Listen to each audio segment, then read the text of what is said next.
This channel does not promote any violent, harmful, or illegal activities. All content provided by this channel is meant for an educational purpose only. দিকে দিকে গর্জনের ঢেউ উঠছে এবং হিন্দু নির্যাতন করে গোটা বিশ্বে কোণঠাসা এখন বাংলাদেশ। মুখ রক্ষার সাফাই দিতে উঠে পড়ে লেগেছে ইউনূস প্রশাসন। বিদেশি কূটনীতিকদের আজ পরিস্থিতির সাফাই দিতে পারে বাংলাদেশ। আমেরিকার বিশিষ্টজনদের বাংলাদেশ পরিস্থিতির নিন্দা। ব্রিটিশ পার্লামেন্টে হিন্দু নির্যাতনের উদ্বেগ, হিন্দু নির্যাতন নিয়ে কিছুদিন আগেই সুর চড়িয়েছিলেন ডোনাল্ড ট্রাম্প এবং রাষ্ট্রপুঞ্জের সংখ্যালঘু ফোরামেও বাংলাদেশের সমালোচনা। সবকিছু মিলিয়ে আন্তর্জাতিক ফোরামে কোণঠাসা ইউনূস প্রশাসন। অপপ্রচারের যুক্তিকে খড়কুটো করে কি এগোতে চাইছে বাংলাদেশ? আজ বিদেশি কূটনীতিকদের সামনে এই অপপ্রচারের যুক্তিকেই কিন্তু খাড়া করতে পারেন ইউনূসের উপদেষ্টা।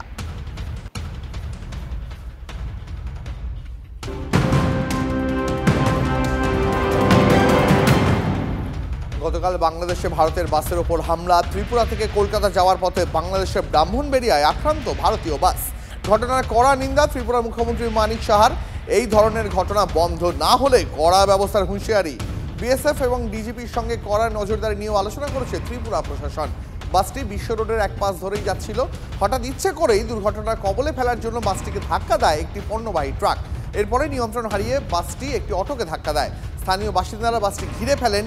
যাত্রীদের সামনে ভারত বিরোধী স্লোগান তোলা হয়। ভাবুন পরিস্থিতিটা। এমনকি বাস যাত্রীদের প্রাণনাশের হুমকিও দেওয়া হয়।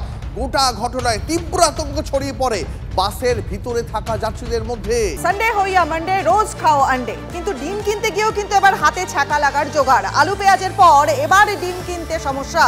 পোলট্রির ডিম 8 টাকা পিস, দেশি মুরগির ডিম 15 টাকা পিস, হাঁসের ডিম 14 টাকা পিস। ভাবতে পারছেন যে আলু পেঁয়াজের দাম নিয়ে যখন চড়া দাম নিয়ে মধ্যবিত্তের নাভিশ্বাস ওঠার জোগাড়, ঠিক সেই মুহূর্তে এবার ডিম কিনতেও কিন্তু হাতে ছাকা লাগতে পারে মধ্যবিত্তের। পোলট্রির ডিমের দাম 8 টাকা পিস। কথা বলবো আমাদের সহকর্মী সময় এই মুহূর্তে রয়েছেন আমাদের সঙ্গে। সোমার, ডিমের দাম হঠাৎ করে এত বেড়ে গেল কেন? অন্যান্য বছর শীতের শুরুতে ডিমের দাম বেশি হলেও আস্তে আস্তে কমে যায়, এবার এত বেশি দাম কিসের জন্য? হ্যাঁ, দেখো, যেটা এখানে বিক্রেতারা রয়েছেন তারা যেটা বলছেন যে নিত্য প্রয়োজনীয় দ্রব্যের দাম যেভাবে বেড়ে চলেছে সেরকমভাবেই কিন্তু ডিমের রপ্তানি, সেই রপ্তানি কিন্তু কমে গেছে। সেই কারণেই কিন্তু এই ডিমের দাম বাড়ছে। আমি সরাসরি কথা বলে নেব। ডিমের দাম বাড়ছে শীতের জন্য, তারপরে এখন 25শে ডিসেম্বর আছে, সেই জন্য ডিমের দামটা বেশি আছে। আর মাল আমদানি কম আছে, তো সেই জন্য দামটা বেশি আছে। এরপরে হয়তো 2 মাসের পরে কমে যেতে পারে, ঠিক নাই। এখন আমদানি খুব কম। ডিমের দামটাও তো বেড়ে গেল 7 টাকা থেকে 8 টাকা। আলুর দাম এখন 8 টাকা হয়েছে, জানতুম না, দেখছি। 8 টাকা দেবো। আচ্ছা, দ্রব্যের দাম তো বেড়েই যাচ্ছে। হ্যাঁ, সব কিছু করার নেই। সরি, কিচ্ছু করার নেই। যা দিচ্ছে খেয়ে তো বাঁচতে হবে, ওই সেইভাবে। হ্যাঁ, তাছাড়া আবার কি, এই তো 8 টাকা দিয়ে কিনতে হলো তো। ডিমের দামটাও বেড়ে গেল, আলু পেঁয়াজের মতো ডিমের দাম। হ্যাঁ, সবই তো বেড়ে গেছে, আর কি করা যাবে? মানুষ খাবে তো, কি বলবো। আর যখন কমবে তখন কমবে, আর কি।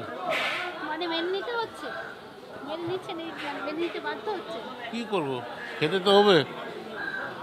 বিক্রেতা এবং ক্রেতা, বিক্রেতারা যেটা বলছে যে আমদানি নেই, সেই কারণে কিন্তু তাদের ডিমের দাম বাড়াতে তারা বাধ্য হচ্ছে। একেবারে অনেকগুলো কারণ উনি বললেন যে আমদানি নেই, তাছাড়া 25শে ডিসেম্বর আসছে বা শীতের শুরু হচ্ছে, ফলে ডিমের দাম কিন্তু আপাতত একটু বেশিই রয়েছে। নজর রাখো। আপাতত ধন্যবাদ তোমাকে। দেখুন, কাল থেকে আলু ব্যবসায়ীদের কিন্তু প্রতিবাদ ধর্মঘট রয়েছে। শেষ মুহূর্তেই ঠিক কোন সিদ্ধান্তটা বদল কি হবে, কোনো সিদ্ধান্ত, কারণ এখনো জানা নেই ব্যবসায়ীদের। আজও হিমঘর থেকে বাইরে বেরিয়েছে আলুর বস্তা। ভিন রাজ্যে এই যে রপ্তানি বন্ধ এবং সেই সিদ্ধান্ত, এই রপ্তানি বন্ধের সিদ্ধান্ত যদি প্রত্যাহার না হয় তাহলে কিন্তু কাল থেকে বের হবে না আলু। রাজ্যে আলুর সংকটে আশঙ্কা। সোমবার এখানে ঝাড়াই বাছাই চলছে আলুর, আর এইটাই হিমঘর থেকে শেষ আলু নেমেছে, আর আলু নামবে না।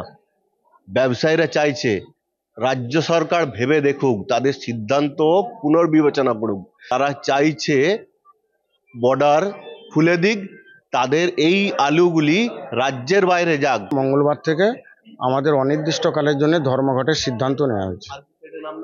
না, আলু শেডে নামবে না, চাষির আলু নামবে। 15টা দিন কি 1টা মাস পরে আলু অ্যাভেলেবেল হয়ে যাবে, আলু লিবার লোক থাকবে না, তখন কি সরকার দায়িত্ব নেবে? সরকার তো দায়িত্ব নেবে না। ওনার কাছে ভুল বার্তা যাচ্ছে, আমাদের মধ্যেই আছে কেউ না কেউ, হ্যাঁ, যে সঠিক তথ্যটা ওনাকে পরিবেশন করতে পারছেন না। ধর্মঘট এই যে বর্ডার সিল করে দিচ্ছে, আমরা তো মানে আলু নিয়ে যেতে পারছি না। যদি না সরকার দাবি মেনে নেয় তাহলে কিন্তু মঙ্গলবার থেকে ধর্মঘটের সিদ্ধান্ত, ফলে বাজারে আলুর দাম বাড়বে এটা বলাই যায়। আরামবাগ থেকে ক্যামেরায় মধুসূদনের সঙ্গে তন্ময় বৈরাগী, TV9 বাংলা।